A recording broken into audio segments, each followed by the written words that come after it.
The Hebrew Bible reading comes from that old classic book of Leviticus. Remember 4 or 5 years ago when we preached through the entire book of Leviticus? That was good times. It was good times. No, because that was so long ago that all the kids were like in the nursery or something. Anyway, Leviticus 19, verse 11 through 18. You should not steal, and you should not deal falsely, and you should not lie to one another, and you shall not swear falsely by my name, profaning the name of the Lord your God. I am the Lord. You shall not defraud your neighbor, and you shouldn't steal, and you shouldn't keep for yourself the wages of a laborer until morning, and you shouldn't revile the deaf or put a stumbling block before the blind. You shall fear your Lord. I am God. You shall not render an unjust judgment. You shall not be partial to the poor or defer to the great. You shall judge with justice your neighbor. You shall not go around as a slanderer among your people. You shall not profit by the blood of your neighbor. I am the Lord. You shall not hate in your heart any one of your kin, and you should reprove your neighbor, or you will incur guilt yourself. You shall not take vengeance or bear a grudge against any of your people, but you shall love your neighbor as yourself. I am the Lord. And the New Testament scripture comes from Matthew chapter 7, verses 6 through 12, continuing our Sermon on the Mount series. We talked about judging last week, and how if you want to properly judge somebody, then you need to make sure that you yourself are okay first. And now we're going to continue that thought. Do not give what is holy to dogs, and do not throw pearls before swine, or they will trample them underfoot and then turn and maul you.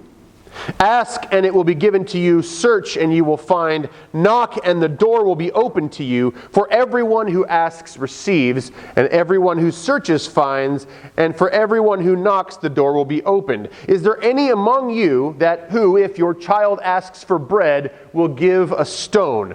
Or if the child asks for fish, you will give them a snake? If then you, who are evil, know how to give good gifts to your children, how much more will your Father in heaven give good things to those who ask? In everything, do unto others as you would have them do unto you.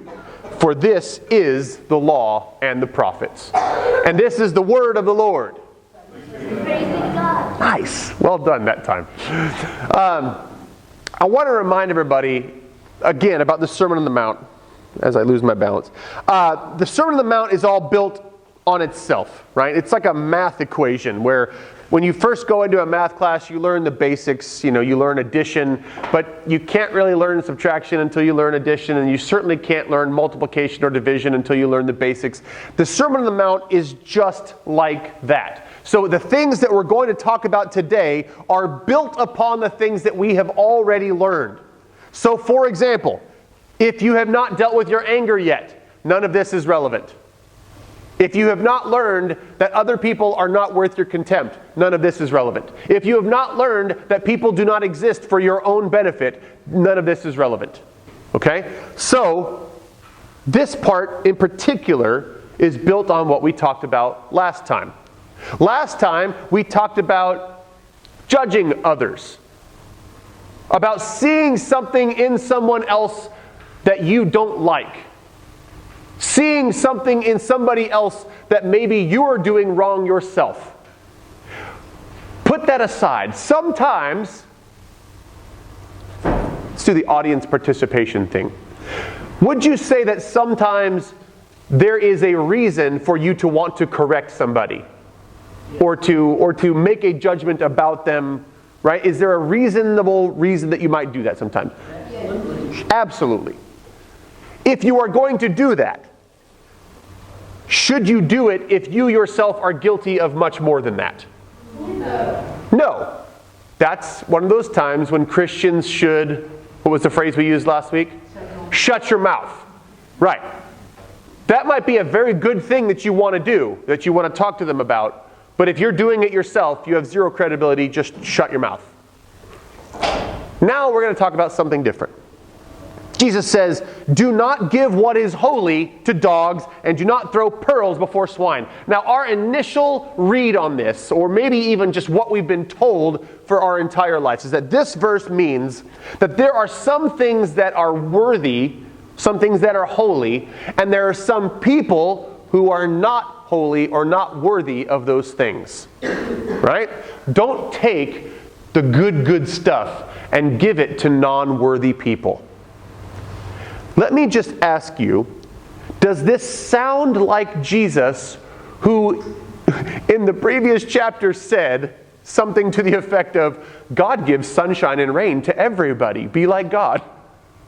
Right? God doesn't show favoritism. God doesn't judge people based on whether they're rich or poor or good or bad, right? God just gives and loves everyone, yes? So would Jesus really say something like, hey, listen, family, there's some things that are just too awesome for certain people. Don't share that stuff.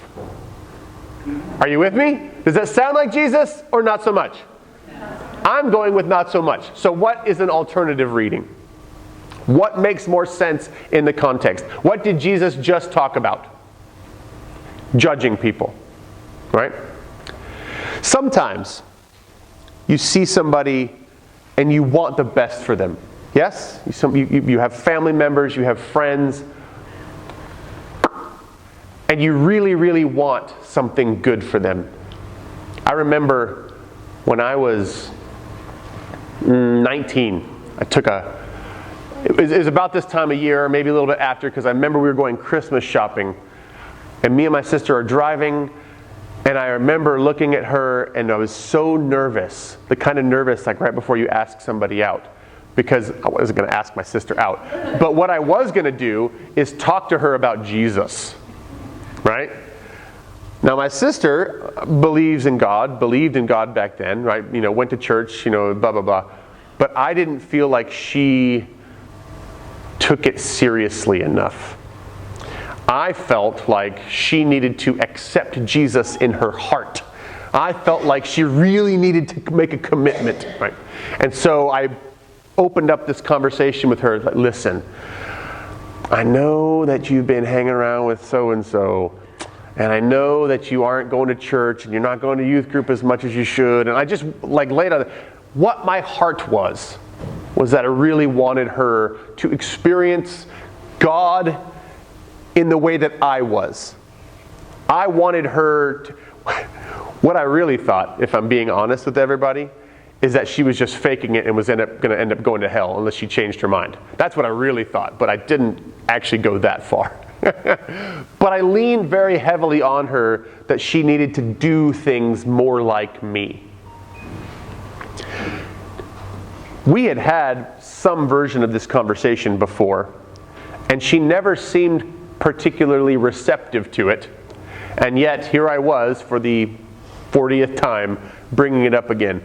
And that was the last time I brought it up, because she turned to me and she says, I am done having this conversation with you.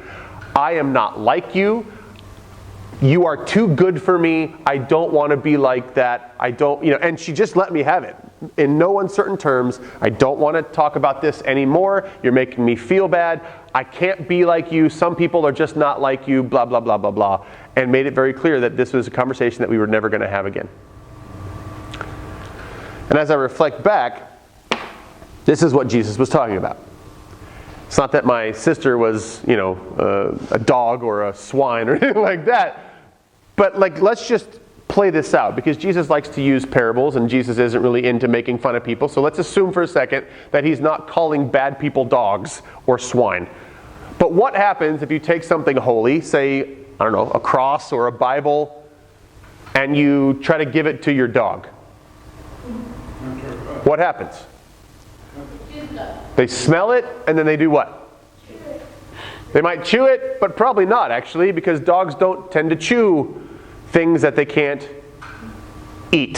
My mom buried it. Maybe. I've never seen a dog bury a Bible. I've never seen a dog bury a cross. I've never seen them try to eat either. Well, puppies might eat Bibles, but in general, they will sniff it and be done with it. Because they want what? They want food, right? They want you to play with them. They want you to snuggle them at night, right? Whatever dogs want, is it crosses and Bibles? Right.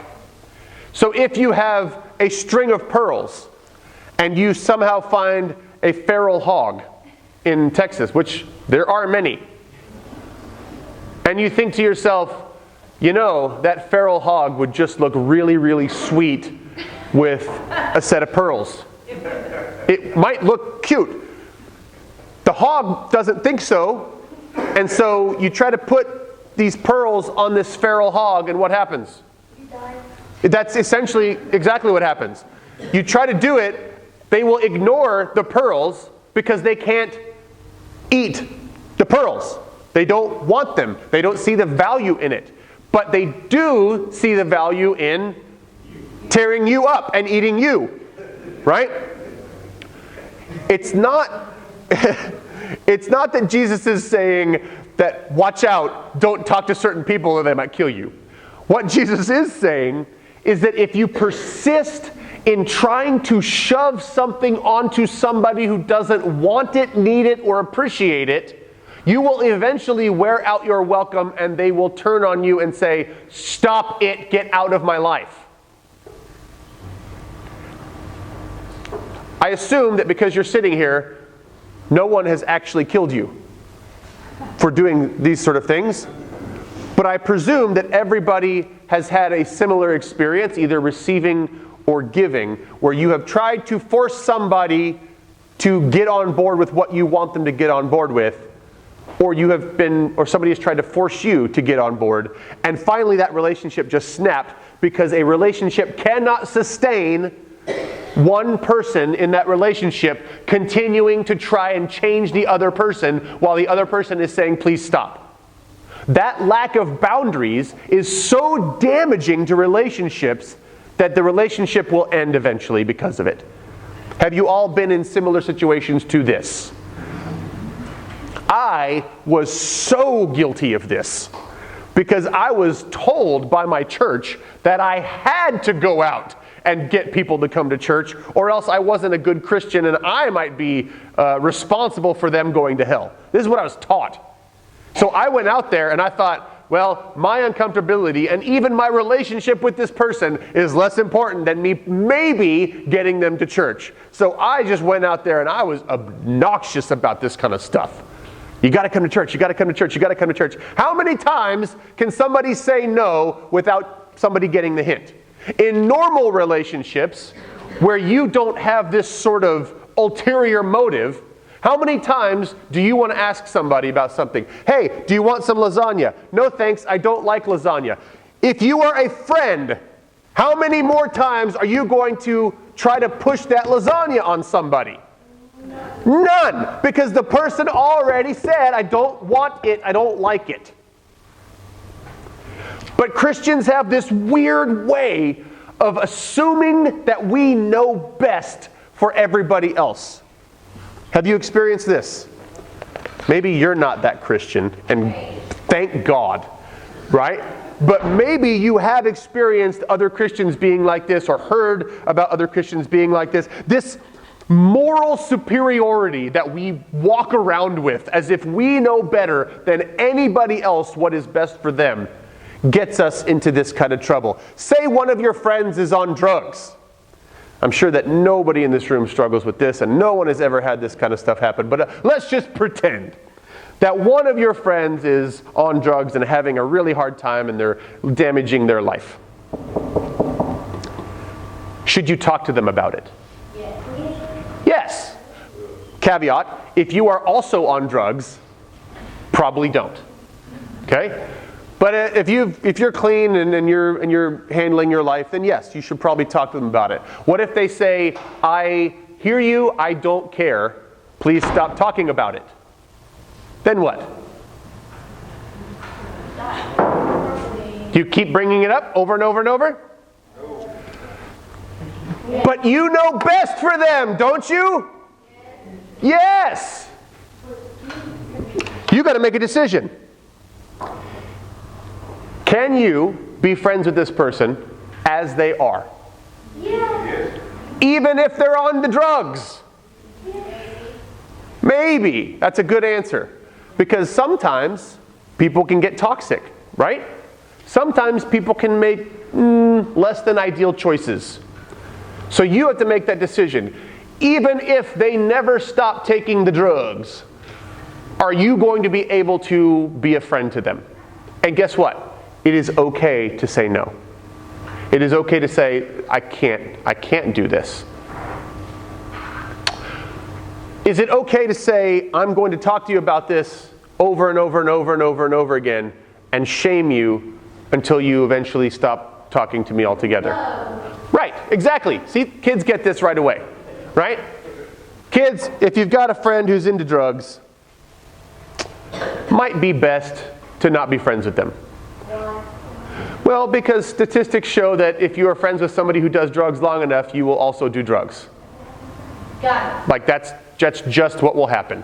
You will normalize it to the point where it will be okay with you, and then you will try it because one day you feel very sad or angry about something and you just think, forget it, I'm just going to try this once. And because it makes you feel better from those emotions that you're feeling, and because all your friends are doing it, you feel a sense of coming together with your friends, you feel a sense of belonging and a numbing of your emotions, and that becomes your new reality, and it just continues on and on and on and on.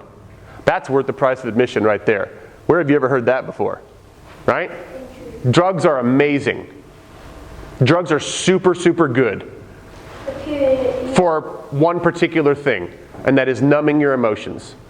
But then the other side is they are super, super bad for helping you to actually deal with your emotions and deal with your experiences, and they lead to a lifetime of pain and addiction. So that's pretty awful. That's not a good trade. So don't do that. Don't do drugs. But it's not just about drugs, is it?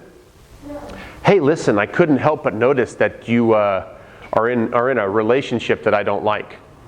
I really don't like your boyfriend or your girlfriend or your husband or your wife, and I really don't think you should be with them. Okay. So when are you going to break up? Hey, I noticed that you're still together. That person's not good for you. Why don't you break up? Why don't you break up? Why don't you break up? Why don't you break up? How exhausting does that get, folks? Pretty exhausting. To the point where you clearly are not going to stop dating or being married to that person, so you would rather just stop being friends with that person. Are there very, very good things that you see and want for other people that they just will not accept? Yes. This is a reality of relationships. You need to decide whether or not you can be friends with somebody who doesn't do everything that you want all the time. Telling people what to do, is that something that Jesus would do? No, not really. However, there is an alternative. What if I told you that instead of forcing your beliefs and coercing people into doing what you want, there is a simple solution to getting what you want? What if I told you that if you want somebody to do something, you just ask them? This is revolutionary. You ready? Hey, listen, when you do that thing, I feel sad. Would you please stop? Do you know the weight of asking? Do you know when you're eating a ham sandwich, or for you vegans, when you're eating Oreos and your pet comes over to you and says, "It's that time?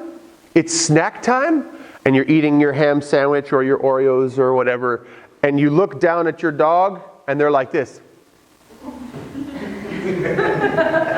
Well, come on. I'm here. I'm ready for it. What are they doing? They're asking, right? And the power of the ask is so strong, even if it's not with words, right? That you're like, I can give up a little bit of my hams. How many of you do this? How many of you have ever given a pet something that the pet shouldn't have had that was yours? I mean, like, this is a thing that pet owners do, right? It takes an extraordinary amount of willpower to say no all the time to a pet when they're like, hey, listen, can I just have a little bit of that? So if a friend comes to you and says, hey, listen, when you do this, I feel bad. I feel sad. It makes me kind of angry. Would you please stop? What is that friend going to do? Probably not. Your friend's probably going to continue acting that way. You know why? Because in general, people in the West, people in our country are not healthy. That's why. Because people think that they can do whatever they want to regardless of the consequences. So when you come to your friend the first couple of times and say, listen, can you please stop doing that? Your friend will probably say no. Or they will lie to you and say, oh, yeah, sure. And then just keep doing it over and over and over again. We're just being honest here, right? But your friend will also not be coerced. Your friend will also have an opportunity to think about what they're doing and maybe respond in a healthy way. Yes? Yes. What if they don't? Then Jesus says, seek. Search. Why don't you try to find out why they act that way?